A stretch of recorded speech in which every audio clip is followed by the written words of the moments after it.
Majora's Mask Recompiled is a project that aims to enhance the classic Nintendo 64 game, The Legend of Zelda Majora's Mask. This project is not based on the source code provided by a decompilation of the game. In broad terms, one can say it's a bridge gap between emulation and a native PC port. I won't go too much into technical terms, but if you want to learn more about it, I'll leave a link to Nerrel's video, which breaks it down a bit more. Huge shout out to Wiseguy for creating this PC port. I will also leave a link to the release trailer from their YouTube channel so you all can check it out for yourselves. Additionally, there will also be a link to the GitHub where you guys can download the port. Subscribe if you haven't, as it would greatly help me continue making content like this. With that out of the way, let's go over some of the enhancements and features this port provides. All you need to do after downloading the files from GitHub, simply provide your copy of the North American version of this game in the main menu and start playing. You will need to provide your own copy as this port will not come with any ROMs.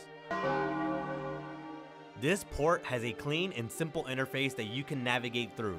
Here we have gameplay settings, graphic settings, input mappings, and audio settings can all be configured with the in-game config menu. The menus can all be used with mouse, controller, or keyboard for maximum convenience. You can play this at any frame rate you want.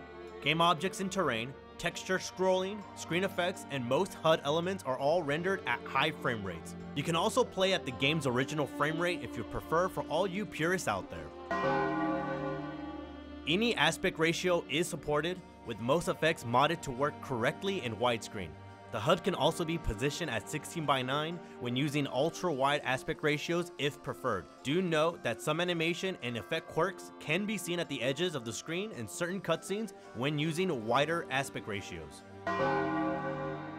When playing with a supportive controller, first-person items such as the bow can be aimed with your controller's gyro sensor. Additionally, if you prefer playing with a mouse and keyboard, there is a setting available for mouse aiming that can be toggled. A significant quality of life improvement for players, autosaving modernizes the game's save system and provides a more convenient and user-friendly experience for players, especially for those who just want to stop playing at any moment and pick up right where they left off. This feature can be toggled on and off to one's personal preference. Saving and loading files, going from place to place, and pausing all happens in the blink of an eye thanks to the game running natively on modern hardware, which is a huge plus for those who are speedrunning or play multiple playthroughs. Now that we covered some of the features this port has, I will talk about some of the cons from my personal experience with this port. You will need a GPU supporting DirectX 12 or Vulkan 1.2 to run this project. This is due to the fact that this is not a native PC port using the source code. As of the initial release of the current build, you will only have 3 options for the game's resolution.